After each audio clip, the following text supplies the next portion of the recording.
Bom, pessoal, retomando aqui, vamos dar uma olhada nas redes de comunicação, tá? Como é que é essa relação na China. Então, aqui, ó, eles têm aproximadamente 115 assinaturas de telefonia celular para cada 100 habitantes. É isso mesmo, tá?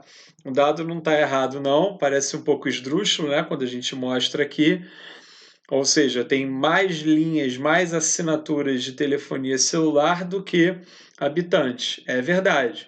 Exatamente porque muitas pessoas têm mais de uma assinatura em seu nome, né? Tem mais de um telefone celular ou mais de um chip dentro do mesmo aparelho de telefone celular. Então, isso faz com que um número de assinaturas seja maior do que um número de pessoas, tá certo? Isso parece esdrúxulo, tá certo? Mas aqui no Brasil a gente também tem uma situação similar, na medida em que várias pessoas têm celulares com vários chips e tem linhas que são de operadoras diferentes, certo? Bom, a telefonia fixa. Ah, desculpem, um dado importante aqui.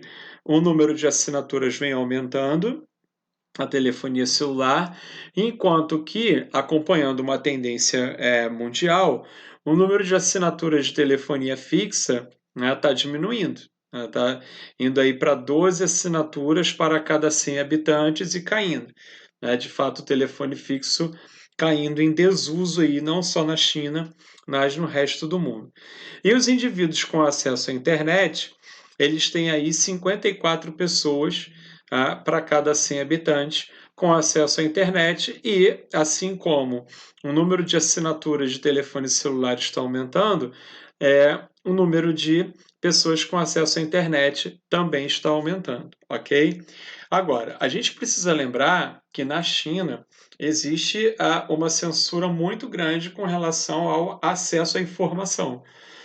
É uma ditadura, eles vivem uma ditadura de partido único, que foi intitulada a nível global de socialismo de mercado, o que não é uma expressão muito feliz, porque socialismo e economia de mercado são duas coisas que não combinam, mas acabou se cunhando essa expressão, vou repetir, socialismo de mercado, exatamente para falar dos países que, de alguma maneira, mantiveram o modus operandi político, a maneira de operar a política, que lembra, mesmo que vagamente, a prática socialista, países que foram socialistas, foram comunistas num passado recente, mantêm práticas políticas relativamente parecidas, como o caso do Partido Único, o PCC, o Partido Comunista Chinês, porém foram promovendo uma abertura econômica gradual, certo?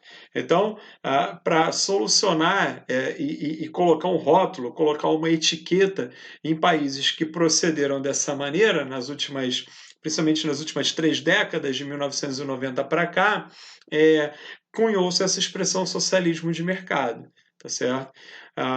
Mas essa ditadura de partido único na China, que foi promovendo aos pouquinhos uma abertura econômica no mercado, ela faz um controle muito grande, ela reprime de maneira bem forte qualquer manifestação contrária a qualquer crítica mais veemente que se faça ao governo, certo? Ao governo local. O que é um traço bem marcante de todas as ditaduras que houve ao longo da história no mundo. Então, os chineses eles mantêm essa prática com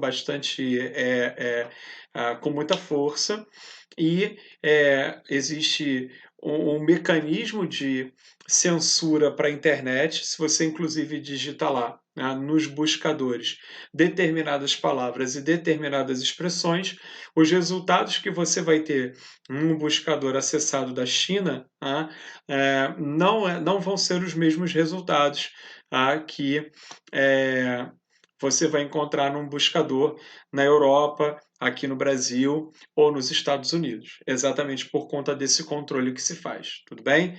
Então, apesar de haver uma quantidade cada vez maior de pessoas com acesso à internet, é bom lembrar que por conta da questão política existe uma censura muito forte, ok?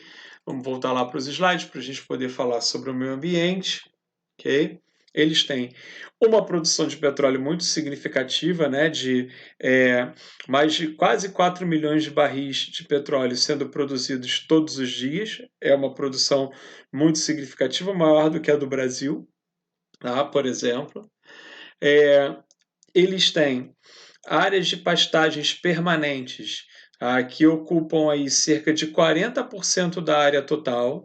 Então, eles tentam aproveitar ao máximo as áreas que são propícias para as pastagens e, ao mesmo tempo, vou colocar aqui logo o outro gráfico, eles têm só 15% de áreas protegidas, né, no total do território. Beleza? Então, assim, os chineses, na verdade, eles têm muita dificuldade para produzir comida dentro do seu próprio território e alimentar esses 1,4 bilhão de pessoas. Então, por isso que eles têm laços econômicos muito estreitos com outros países, inclusive com o Brasil, para a compra de grãos e, mais especificamente, a compra da soja. Na África, vários empresários chineses compram ou alugam territórios lá, áreas inteiras, fazendas inteiras, para poder plantar, principalmente grãos, e vender essa produção para a China. Então a China ela está esticando também aí os seus tentáculos para o resto do mundo, exatamente para tentar resolver, solucionar esse problema, que é alimentar 1,5 bilhão de pessoas. E se a gente for pensar que a população que trabalha, que a gente já mostrou isso aqui, a população que vivia no campo está indo para a cidade, e, consequentemente, isso vai fazer com que o consumo de alimentos aumente, porque essas pessoas, aumentando o seu poder aquisitivo, aumentando os seus salários, né, vão ter mais poder de compra para, inclusive, variar o seu cardápio. Então, a tendência é que a necessidade por comida na China aumente. Então, eles precisam resolver essa questão interna de tentar aproveitar ao máximo as áreas que são propícias para a agricultura e para as pastagens e mais. Eles têm que ir além, eles têm que buscar no resto do mundo alternativas para essa produção de alimentos. Tá certo? Tudo bem?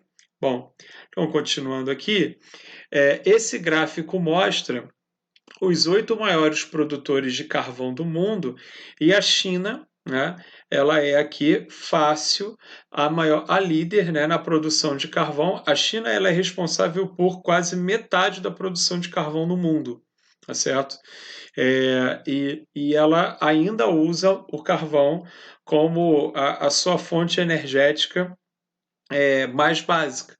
Apesar de haver grandes investimentos, como na usina hidrelétrica de Três Gargantas, que eu já citei para vocês, né, no Rio Yangtze, eles estão investindo bastante em fontes de energia alternativas, mas a maior parte da energia chinesa ainda vem de combustíveis fósseis e, mais especificamente, aí, o carvão.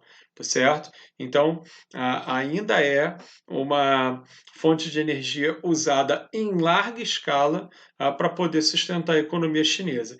É isso, inclusive, que faz com que a China seja um dos países que são dos menores entusiastas da assinatura de tratados ligados ao meio ambiente. Exatamente porque eles sabem que, no curto prazo, eles vão ter muita dificuldade para poder reformar o abastecimento de energia.